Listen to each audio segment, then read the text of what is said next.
have the power from stopping somebody to come in robbing your house.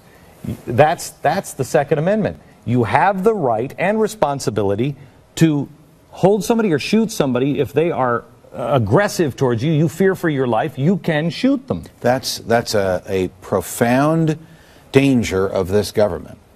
This administration of Barack Obama, their efforts to take away our right to defend ourselves. Look, the Second Amendment, I know you don't like me saying this, the Second Amendment was not written to protect your right to shoot deer. I do, so I say this all the time. It was written to protect your right to shoot the bad guys when the government can't or won't, and here's the difficult part.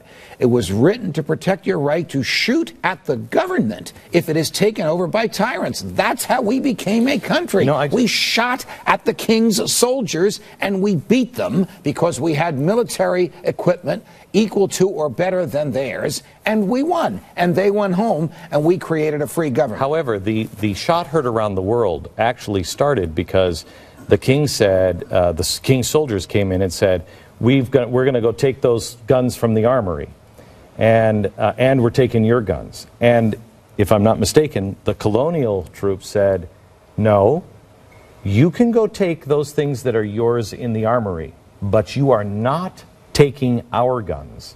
And so they allowed them to take what was the king's, but not his, not theirs. That they had that, and they parted the ways for the.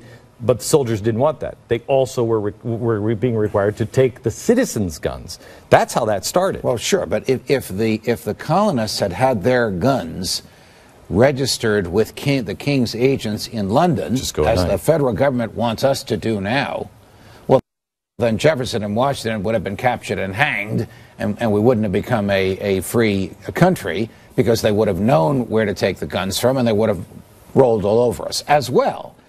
If the king's soldiers had gunpowder and the colonists were forced to use crossbows, Jefferson and Washington would have been captured and hanged, and we never would have been free. Somebody said to me the other day, and I don't even know where this came from, it just came out of my mouth, but somebody said to me the other day, they said, oh, well, you're not going to be able to take on the federal government. They have planes and tanks and everything else, so you're not going to be able to do it. And I said, wow, you have just made the best case that we already have too much gun control. Yes. Because if we can't beat them, then they've already controlled far too much. Hang on, hold the thought back.